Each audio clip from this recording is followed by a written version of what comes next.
Pemirsa, Satuan Tugas Terpadu Premanisme dan Organisasi Masyarakat dibentuk untuk menjawab keresahan Presiden Prabowo Subianto dan masyarakat. Polisi pun bertindak cepat dengan menangkap ribuan orang preman yang diduga melakukan tindak pidana kriminal seperti pemerasan, pengancaman, dan lainnya. Namun sejumlah pihak menilai penindakan belum menyentuh elemen penting dalam pemberantasan premanisme. Ormas yang berada di balik tindak preman harusnya dapat dibekukan, bahkan dibubarkan.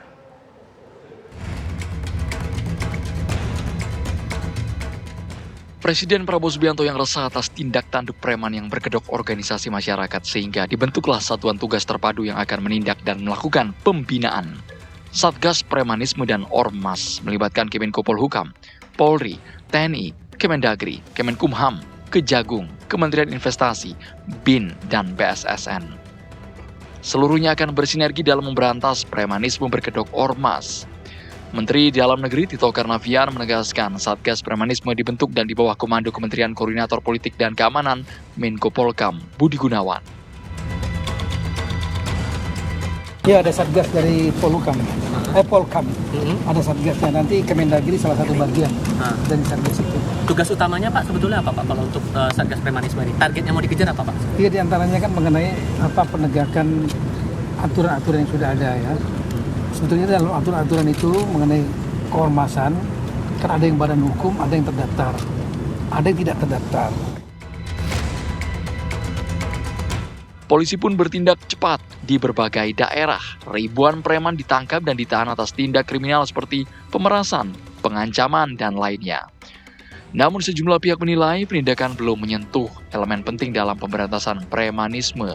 Ormas yang berada di balik tindakan preman haruslah dapat dibubarkan. Sementara itu, Kementerian Hukum menunggu rekomendasi dari Kemendagri untuk membekukan badan hukum ormas yang meresahkan. Tindakan pembekuan akan dilakukan terhadap aksi premanisme berkedok ormas yang marak di berbagai wilayah. Saya rasa arahan Presiden sudah jelas ya, bahwa badan hukumnya dibekukan, nah itu pasti disampaikan ke kami. Nanti di AHU yang akan melakukan itu. Tapi sampai saat ini kita menunggu dari Kementerian Dalam Negeri. Akankah Satgas Terpadu mampu memberangus preman yang berkedok ormas yang marak di masyarakat? Atau ini hanya ad hoc semata yang timbul dan tenggelam di tengah isu keresahan masyarakat dan juga Presiden Prabowo Subianto? Tim TV One mengabarkan.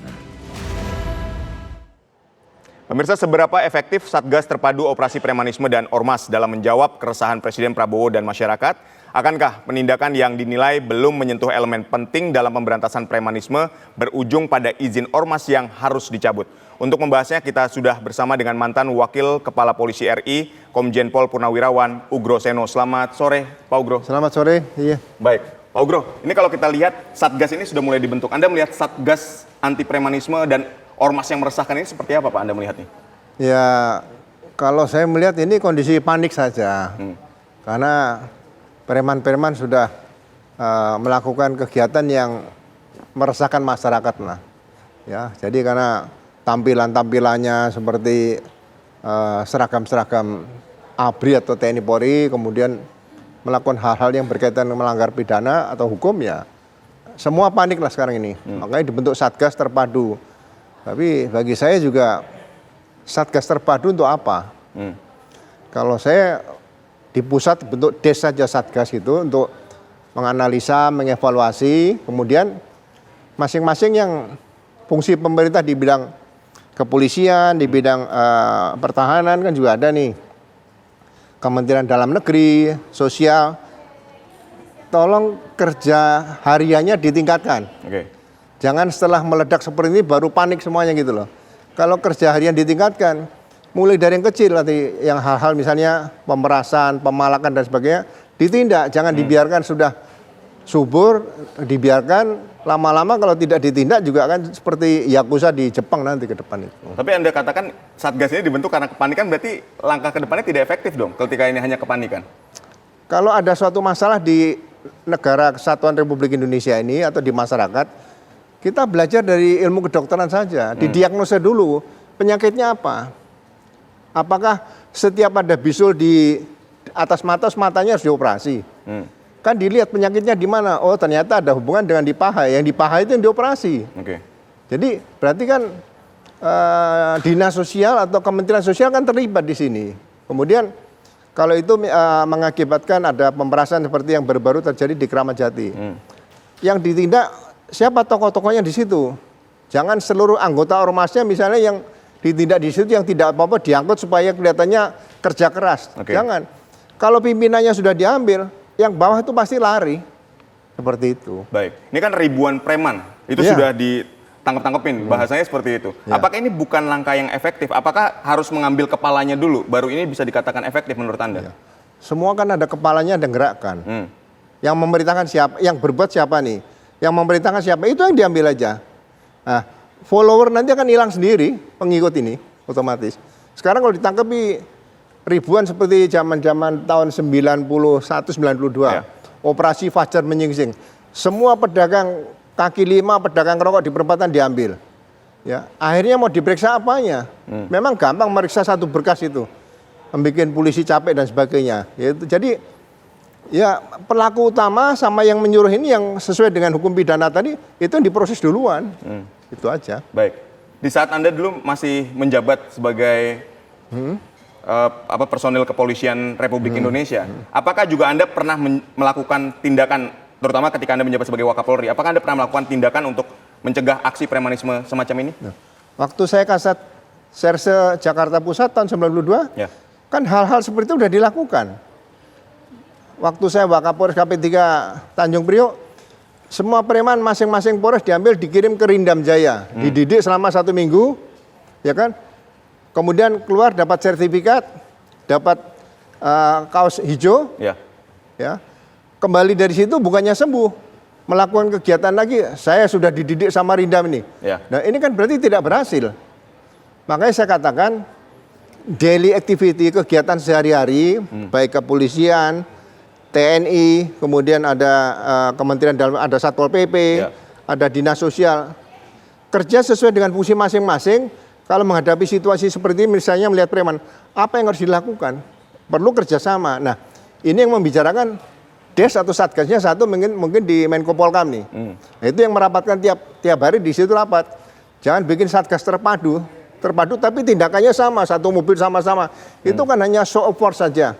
Ditunjukkan seolah udah kerja. Tapi itu tidak menyentuh pada pusat sarafnya seperti itu. Baik.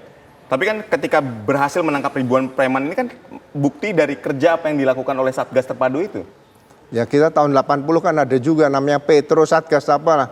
Sekarang juga muncul lagi yang pakai tato-tato lagi. Tapi begitu tindakan mulai diambil pakai tato 1-2 orang, seluruh yang pakai tato kabur. Mulai dihilangkan tatonya. Jadi pusatnya dulu yang perlu ditindak, yang di bawah ini nanti akan lepas satu-satu. Itu aja. Baik. Nah preman-preman yang hari ini berhasil ditangkap ini kan juga mereka berlindung di balik organisasi masyarakat yang ada di belakangnya, sehingga mereka punya keberanian lebih gitu. Artinya ketika mereka diserang atau segala macam, mereka akan menurunkan teman-temannya yang berasal dari ormas yang sama. Nah menurut Anda gimana? Penindakan terhadap ormas ini kita masih belum melihat sampai saat ini menyentuh kepada ormasnya ya? Siapa sih yang ormas berani lawan TNI, lawan Polri di Republik Indonesia ini? Ya kan? Salah satu teriak-teriak misalnya menghina pejabat TNI Polri yang udah purnawiran, begitu ada yang teriak juga langsung tiarap. Sebetulnya preman itu hanya bicara saja. Cuma dari awal, ya sebagai contoh nih, waktu saya masih dinas aktif, itu kalau pom ABRI dulu, kita masih dalam ABRI ya, rahasia jaket ABRI itu jaket Korea dulu. Orang takut, nggak ada yang berani pakai. Sekarang pakai baret, ada yang baret merah, baret biru, dan sebagainya. Loh kenapa dibiarkan? Kan pom ABRI bisa turun, pakai baret merah, copot situ. Gitu aja udah. Nggak, jangan ditempeleng, suruh nyopot aja dibuang. Lama-lama nggak ada yang pakai baret merah. Nah, kecuali ada baret merah terus dikasih kuncir putih di sini kayak pemain drum band mungkin lebih bagus lah. Tapi kalau merah-merah pakai simbolnya di sini model Brimob, baretnya merah Kopassus. Ini Kopassus bukan, Brimob bukan ya. Seperti ini kan menjatuhkan apa ya, martabat TNI atau martabat Polri seperti itu. Gitu. Baik, artinya mereka ini berlindung di balik undang-undang ormas saat ini kan? Semuanya ya. Nah Anda menilai seperti apa? Saya membaca Undang-Undang Ormas nomor 17 tahun 2013 Kemudian ada peraturan pemerintah juga nomor kalau nggak salah nomor 58 tahun 2016. Kalau itu dilaksanakan secara murni dan konsekuen, begitu ada DES tadi di Menko Polhukam ya. Kemudian beberapa pelaku yang melanggar ke arah pidana diproses dan ternyata berasal dari salah satu ormas. Ya. Ya. Dan ormas itu mungkin bisa berbadan hukum, misalnya tidak berbadan hukum. Betul.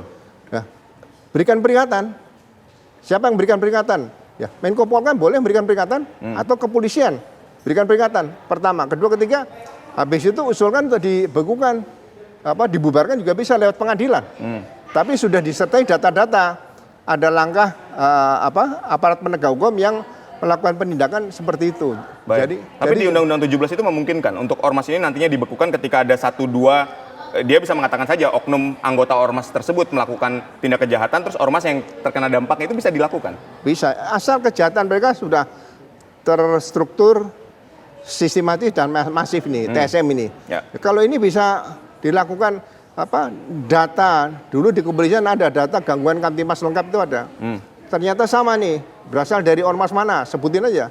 Nah, dievaluasi, laporkan di situ di rapat kabinet dulu, ya kan, nanti baru sampaikan. Oke, setelah peringatan pertama, kedua, ketiga tidak bisa, usulkan ke pengadilan cabut badan hukumnya. Karena dia sudah melanggar beberapa peristiwa pidana. Bisa. Baik. Itu.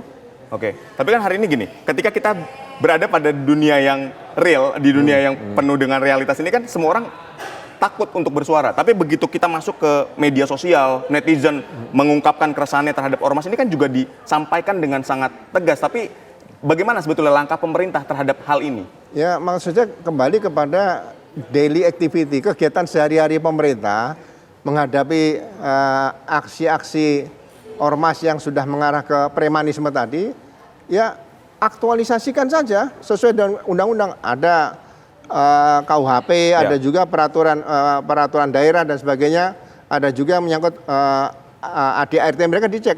Polisi punya BIMAS, betul, ya, bimbingan masyarakat, dicek. Ormas ADART-nya mana? Dicek.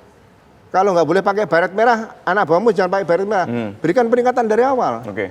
Jangan dibiarkan Harus sudah tegas dari awal. Oh iya, kalau tegas di akhir itu nanti masalah politik udah masuk. Kalau tegas di awal itu namanya tegas hukum di situ. Saya selalu berharap tegas di awal diprioritaskan daripada tegas di akhir. Ya. Gitu aja.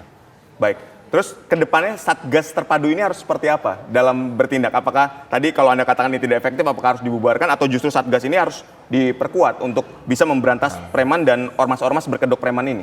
Jadi nggak usah terpadu aja lah, Satgas atau DES itu aja, tapi di Menko Polhukam ya. Jadi benar-benar tiap hari rapat, bisa pakai Zoom dan sebagainya, mengevaluasi mana yang lagi menonjol. Masalah preman, nanti masalah narkotika, masalah teroris. Cukup DES saja di Menko Polhukam, gitu aja. Baik. Ya, Menko Polhukam ya, bukan Menko Polhukam. Menko Polhukam, betul. Baik ya, semoga ini bisa didengar dan menjadi masukan terhadap Satgas yang hari ini sudah bergerak ya, Pak Ugro. Biar lebih efektif gitu situ. Baik, terima kasih Pak Ugro atas waktunya bersama kami. Sama-sama. Sehat dan sukses selalu. Amin.